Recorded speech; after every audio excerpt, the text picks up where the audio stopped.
Assalamualaikum warahmatullahi taala wabarakatuh. Ya dini ya al-Fatihah. Bismillahirrahmanirrahim. Alhamdulillahi rabbil alamin arrahmanir rahim maliki yaumiddin. Iyyaka na'budu wa iyyaka nasta'in ihdinas siratal mustaqim. Siratal ladzina an'amta 'alaihim ghairil maghdubi 'alaihim waladdallin. Amin. أعوذ بالله من الشيطان الرجيم بسم الله الرحمن الرحيم الحمد لله رب العالمين اللهم صل وسلم وبارك على سيدنا محمد وعلى آله وصحبه وإخوانه من الأنبياء والمرسلين صلوات الله وسلامه عليهم أجمعين في كل وقت وحين أما بعد سبحانك لا علم لنا إلا ما علمتنا إنك أنت العليم الحكيم ولا حول ولا قوة إلا بالله العلي العظيم العزيز الحكيم.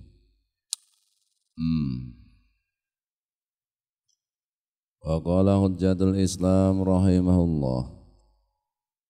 Hujjatul Islam yaitu Imam Al-Ghazali rahimahullah mengatakan Az-zikru ngala arba'i maratibah.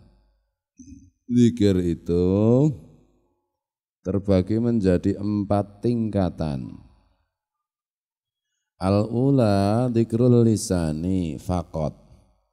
Yang pertama, tingkatan pertama, zikir dengan lisan semata-mata. Lisannya saja yang berzikir. Wasaniyatu dzikrul qalbi ma'al lisan takallufan. Yang kedua,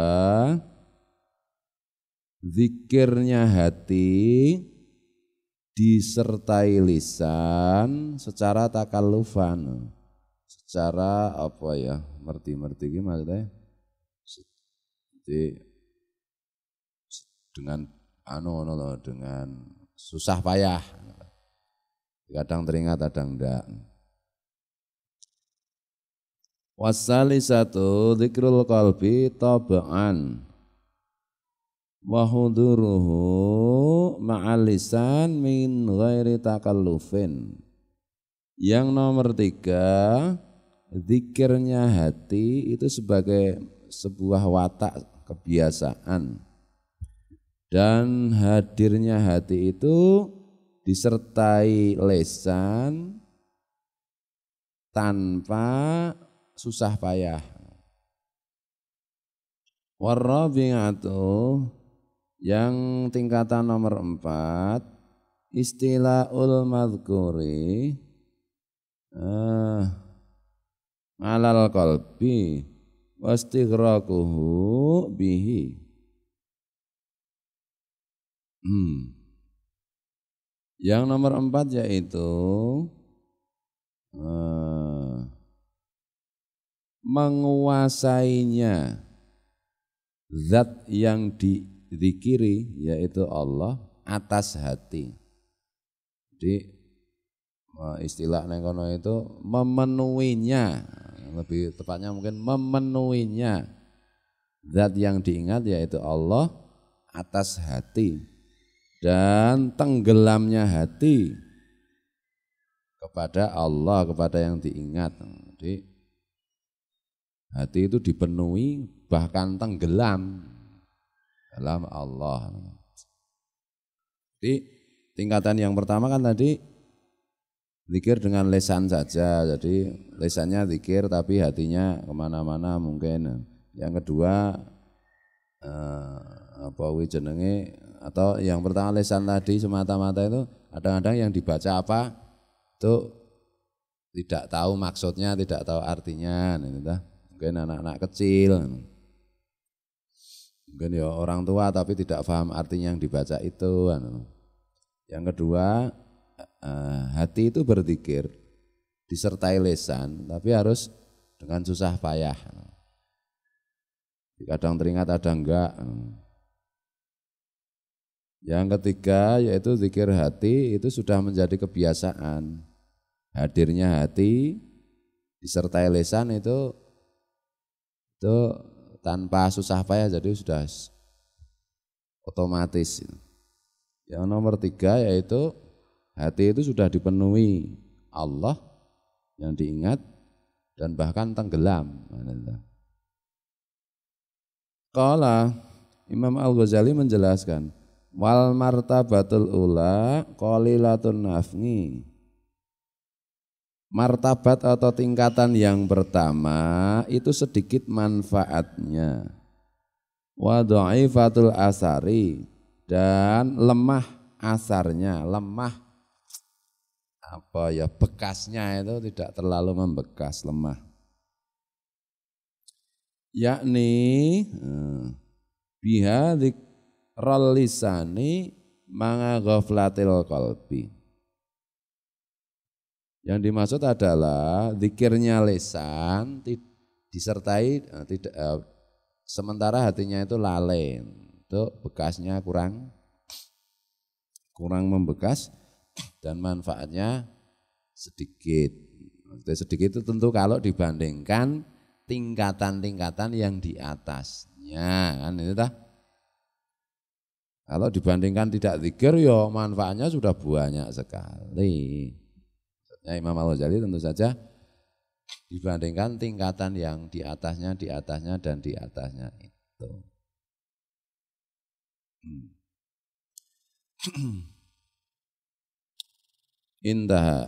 Intaha kalamuhu bimaknahu. Sudah selesai kalamnya Imam Al-Ghazali dengan disertai maksudnya. Wala syakka, dan tidak diragukan dan tidak ragu lagi.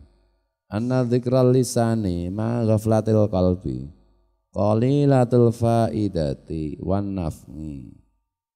Tidak diragukan lagi bahwa zikir dengan lisan disertai hati yang lalai, hati yang tidak menghayati, tidak merasakan, itu sedikit faedah dan manfaatnya. Walakinnahu khairun min tarkid dzikri ra'san. Tapi itu jauh lebih bagus daripada meninggalkan zikir sama sekali. Lisan saja enggak, ya, itu masih lebih baik lisan. Meskipun sedikit faedah dan manfaatnya dibandingkan, karena sedikit atau banyak itu kan harus ada perbandingannya, dibandingkan dengan derajat-derajat zikir yang berikutnya.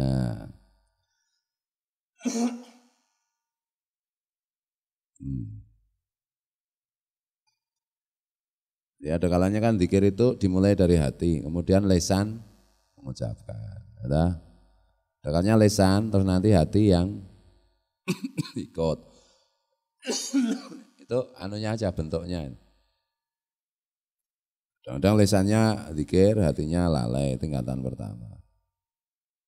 Kadang-kadang hatinya itu ingat, lisannya itu berat mengucapkan. Hatinya ingat, memang sudah kebiasaannya, dan lisannya otomatis. Nah, yang puncak itu ya sudah hati itu dipenuhi dengan yang diingat, yaitu Allah, dan bahkan tenggelam. Makanya Syekh Nawawi Al-Bantani itu kan pernah menyampaikan sholawat yang menurut beliau itu terbaik, maksudnya paling cocok untuk beliau. Kita boleh niru boleh enggak sih? Itu sholat di dalam dalail itu, yang dalailul khairat itu yang Allahumma sholli ala Sayyidina Muhammad alladzi malakta qalbahu min jalalik, dan seterusnya itu. Itu nanti yang alladzi malakta qalbahu min jalalik wa ainahu min jamalik.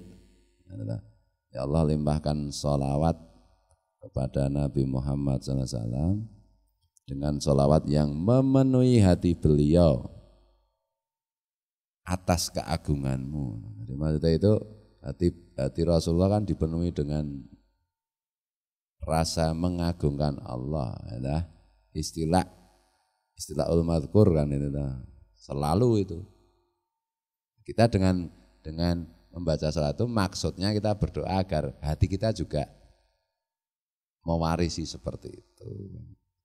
Wa ainahu min jamalik, dan dalam pandangan Rasulullah dan sholawat yang membuat pandangan Rasulullah itu senantiasa melihat keindahanmu. Ya, Rasulullah kan selalu menatap keindahan Allah.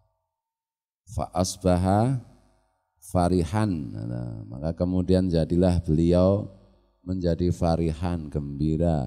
Rasulullah selalu dalam konteks itu, kalau beliau itu berhenti pada beliau diri sendiri ya penuh dengan kegembiraan. Kesedihan beliau itu kan kalau melihat kita ini umatnya yang kokean penderitaan.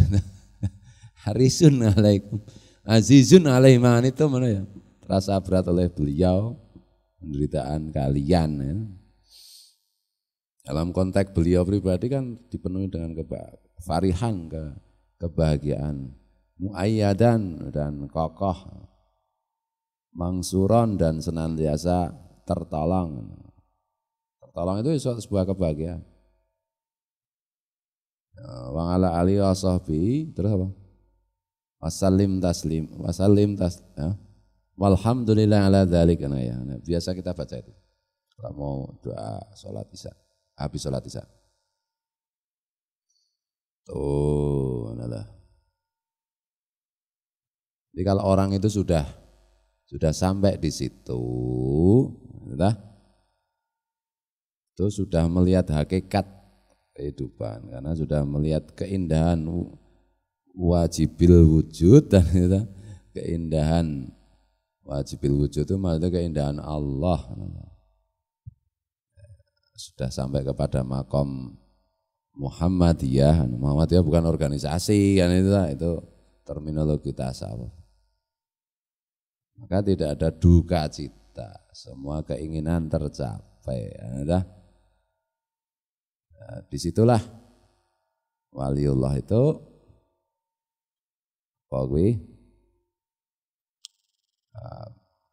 mau apa aja bisa. Kalau memang harus kere, perannya itu harus kere ya, karena sudah tahu kehendak Allah, sebaiknya dia kere, maka kere itu bahagia banget. Kalau harus kaya raya, karena peran Allah itu menghendaki untuk orang tersebut, wali Allah tersebut kaya raya seperti Abu Hasan As-Sadzili, misalnya, seperti guru sekumpul misalnya, ya otomatis kaya raya dan tetap bahagia dan tidak terikat apapun kecuali kepada Allah. Itulah kebahagiaan yang sejati. Itulah kebahagiaan yang tidak bisa diceritakan. Itu cara Imam Al-Ghazali. Ketika Imam Al-Ghazali makanya yang tidak sampai di situ tidak masuk surga. Maksudnya ketika hidup di dunia itu tidak bisa merasakan surga. Nah, itulah. Tapi orang-orang yang sampai di situ belum mati, belum wafat, sudah di surga. Itulah. Kebahagiaannya meluap-luap dan tidak ada lagi derita, tidak ada lagi apapun, tidak ada kesedihan, tidak ada. Karena sudah sampai melihat kepada wajibil wujud dan itu dah.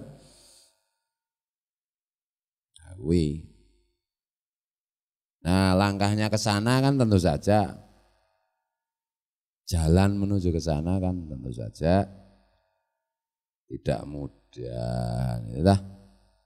Karena kan buku Sungkem SMS itu kan di bagian mukaddimah itu kan saya ulang lagi apa yang menjadi wasiat guru sekumpul. Di situ itu pun itu nek kalimatnya mudah, bahkan dihafal juga mudah, difikirkan juga mudah. Tapi mengalaminya itu kan tidak mudah. Ya bagi yang tidak mengalami ya jangan sekali-sekali membantah. Bagi yang mengalami ya sudah jelas tidak membantah atau ya wong mengalami. Itu kan biidznillah atas izin Allah.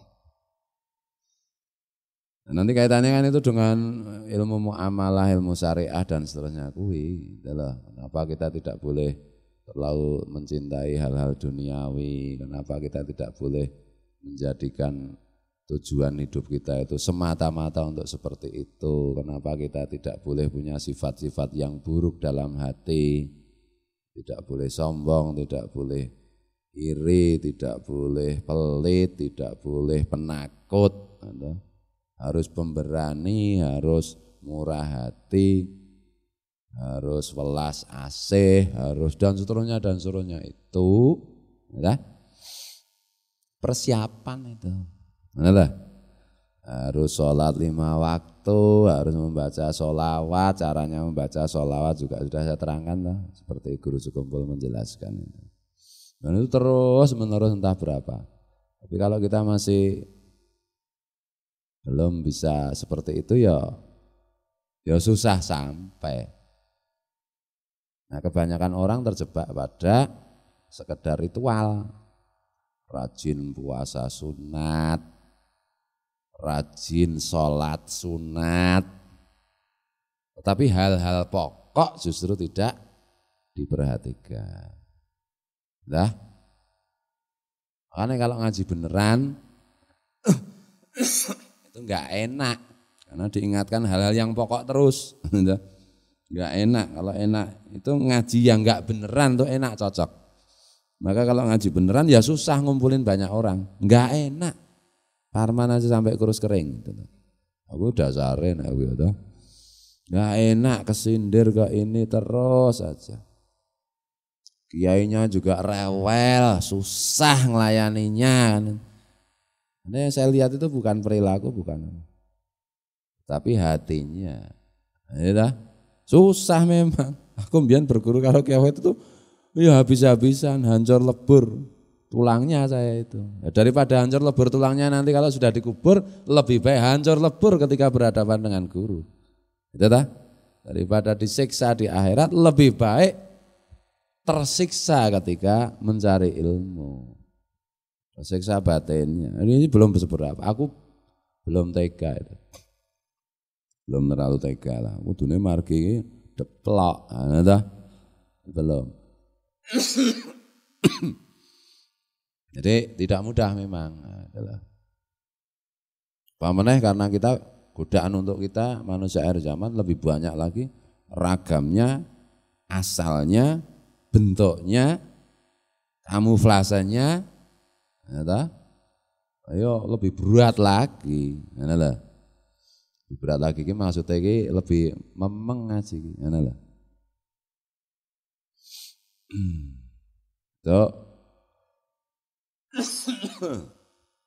seperti itu.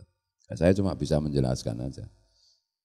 Yang perkara masuk tidak masuk ya aku nek ngenteni siji persiji kudu tak resiki, artine santri ya kesel aku ora resik-resik, resik karemu ra karmu. Nah aku kokean teliti ngono mah do disengiti ro santri ya. Nek carane ngene iki ra ngaji aku. Ya ora nyango iki ya ora apa-apa asline. Ning ya engko ndak Pak Wan nangis, niku kok mboten menyang mesake kula. Dal ya ora apa-apa, nyang leh ra leh. Tuh. Nah ini tentu saja lebih mudah itu kalau kita merasa bisa. Yahud itu selalu kalau memperingatkan santri-santrinya dulu, terutama kepada saya yang saya. Aja rumangsa iso anggere ngandhake sifat-sifate wali rumangsamu iki kowe iki wis duwe. Anggere ngandhake sifat-sifate wong Allah, wong dolim, rumangsamu kowe iki resik saka kuwi. Nah, itu.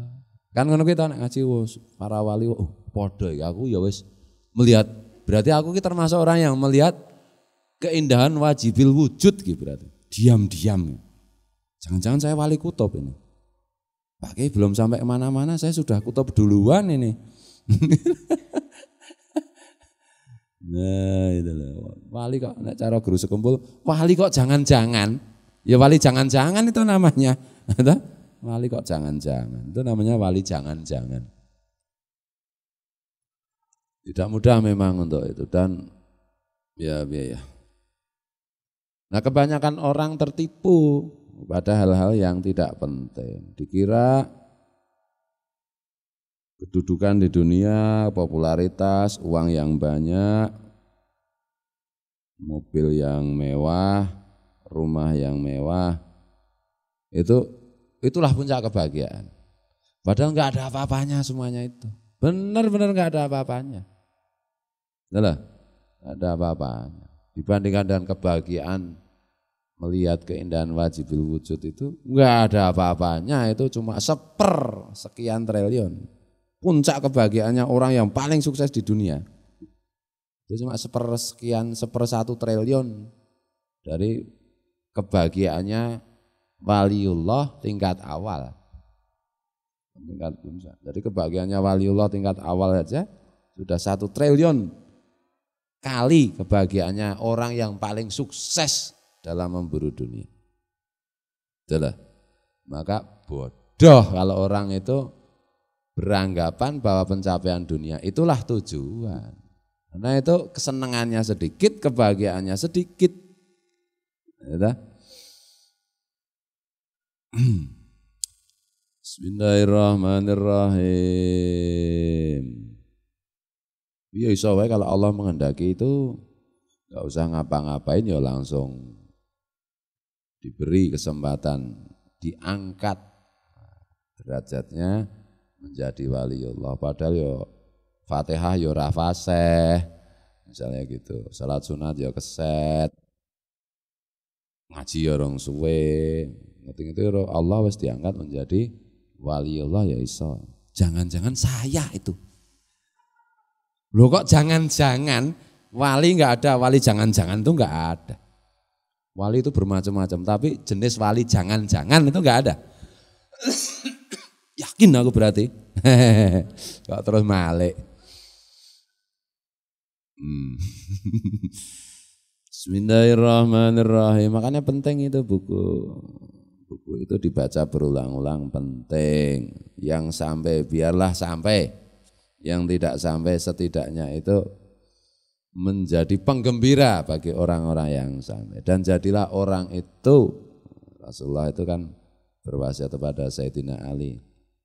Kalau kamu menjadi alat Allah untuk memberikan hidayah kepada seseorang, maka itu nilainya lebih bagus daripada unta merah. Unta merah ini maksudnya unta terbuat dari merah delima gitu loh kurang lebihnya. Merah delima segini aja. Ini Pak Jadun itu laku berapa? Cilik banget itu, sak dele itu, laku 150 juta. Nah, itu Pak Kiai mah menarik itu. Mbok dibahas cara memperolehnya gimana ya? Bagaimana guru Pak Jadun ya. Itu mah menarik itu boleh ya, nek musuh wong goblok ya repot jan ya. Dikandani barang sing elok dipeni, milih telek gombes ngono kuwi wah wis repot itu. Mau tekan ngendi mau? Unta merah. Jadi tidak harus menjadi wali, tapi kalau Allah mengangkat seseorang menjadi waliullah melalui peran kita, lo kan luar biasa. Ya, luar biasa. Sudah.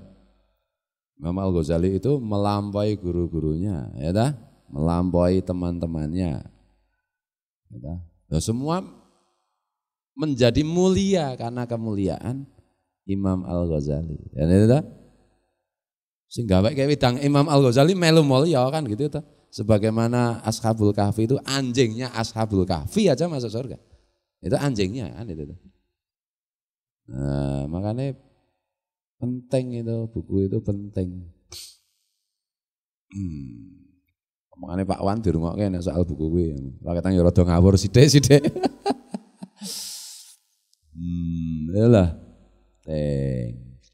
Dan seterusnya dan seterusnya. Ini bukan masalah gimana-gimana, tapi itu memang jalan yang guru sekumpul menyampaikan, ini jalan yang paling mudah, jalan yang paling selamat.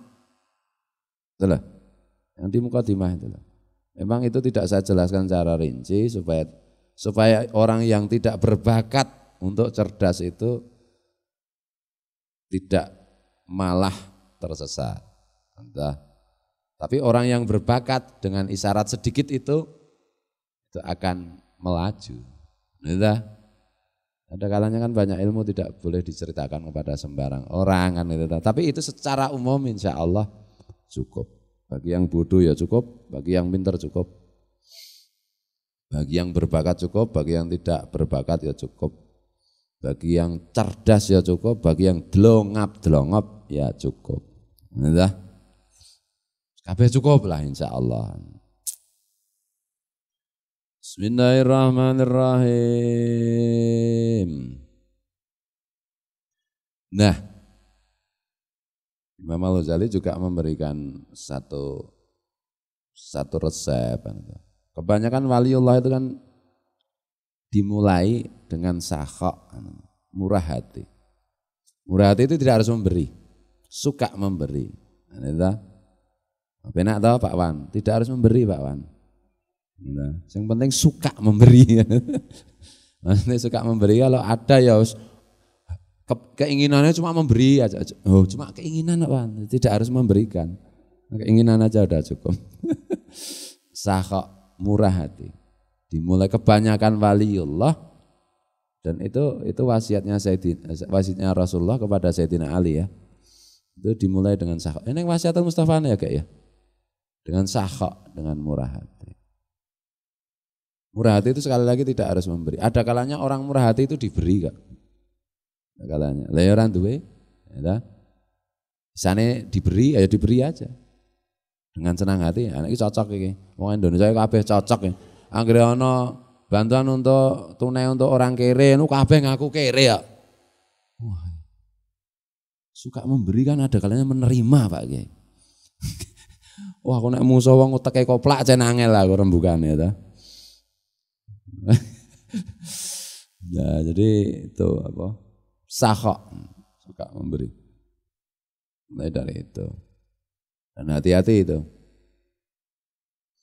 Suka memberi itu biasanya saya selalu berkali-kali menyampaikan kepada istri dan anak.